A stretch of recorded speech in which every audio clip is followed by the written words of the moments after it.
That's right, I didn't think it was payday. That's right, I didn't think it was payday today. Is the floor open for? I thought it was the 4th. Not usually. Because I would love to ask questions last night. And it was like, no, we can't do it. Who are you gonna ask questions? What the? Yeah, what do you want to Oh, ask? I thought you meant about the last speech. I No, was no, like, no, you're gonna last ask class. them why they picked the song they picked or what? Last class.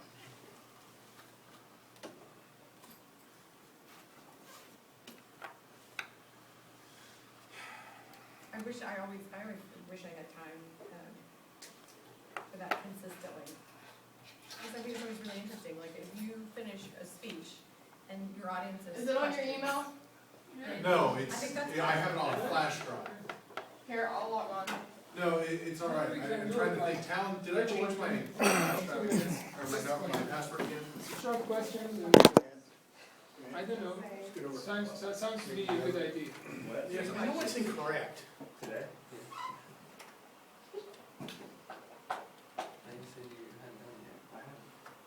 You can do it on Wednesday. I don't wanna wait. I'm gonna come back. I'm recording the top of the desk right now. So where do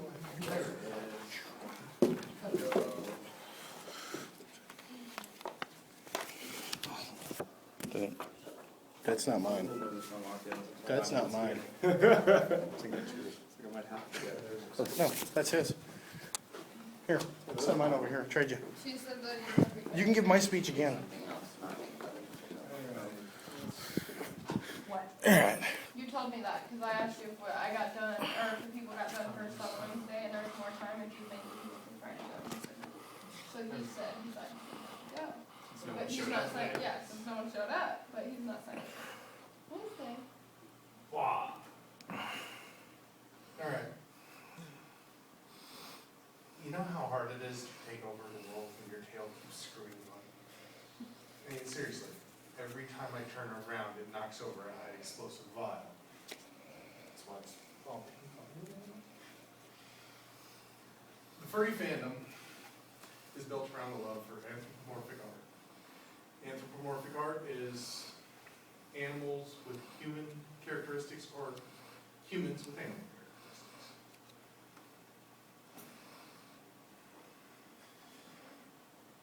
Now, hasn't everybody had a stuffed animal that they wished was real and could talk to them? Not like Ted, that thing's creepy. Or ever wanted to be a stuffed animal? That's what some furries do.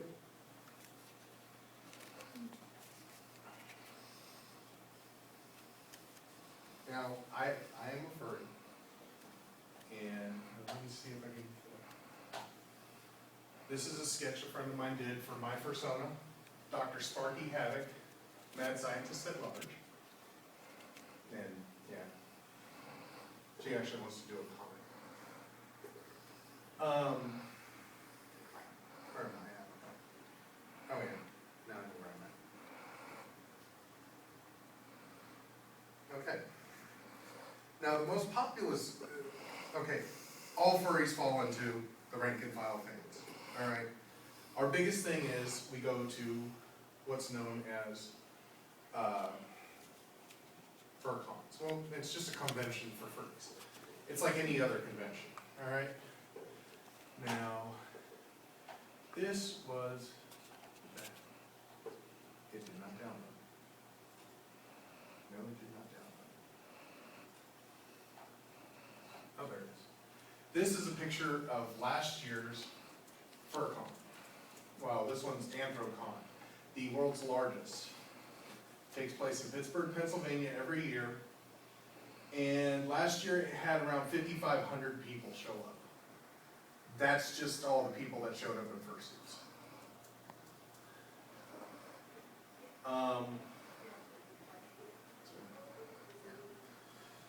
Now, we look forward to going to at least one FurCon. It's like going to a religious thing for us, or like a sci-fi nerd going to a sci-fi convention, except for we don't have the annoying Klingons.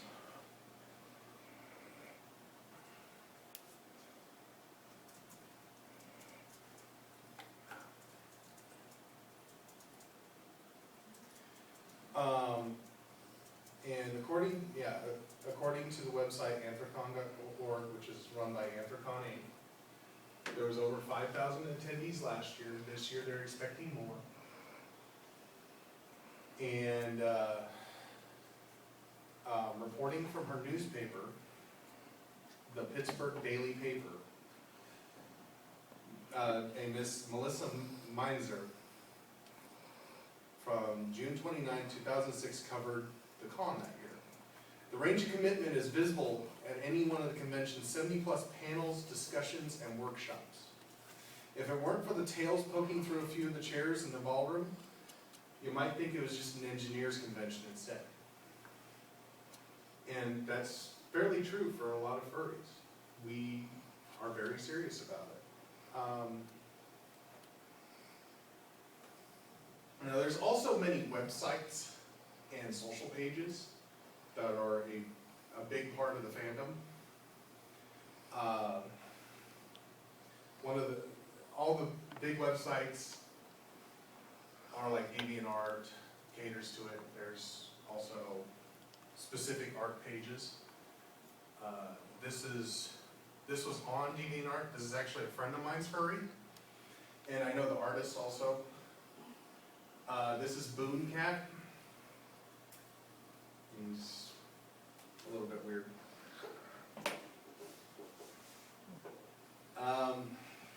And then as far as social media goes, there's many pages on Facebook, Twitter, and everything that specifically cater to different groups within the fandom. One of the most general is Forever Furry. It's a smaller but very interactive page. And one of the admins, even Winter, actually a head admin, runs her page because I like to get the lesser known artists some more fans, and I love the reactions of other furries. And she actually does that. She goes and talks to the fans, see what they want.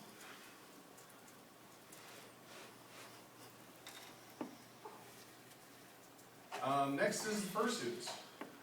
Fursuiters, this is what most people get to see when it comes to furries. This is actually one of the higher dollar ones. Fursuits can range anywhere from $500 to upwards of $15,000 to have made, depending on how custom it is and how cartoonish you want it to be. The $500 ones look like mascots from like K-State or something like that. Not a whole lot of people can afford them, so fursuiters get a lot of respect at the cons, and in fact they get preferential treatment on some things because it is insanely hot in those suits. People have actually passed out because they weren't drinking enough fluids. And it's very hard to see. They actually have people trained to guide fursuiters around, called handlers. Because it's like looking through a pair of goggles that are made out of, let's say, toilet paper rolls. It limits your vision hugely.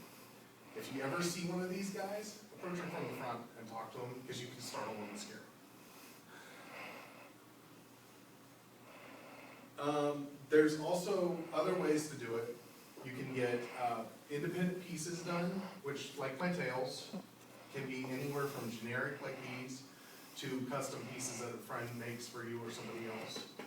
And there's also prosthetics for makeup.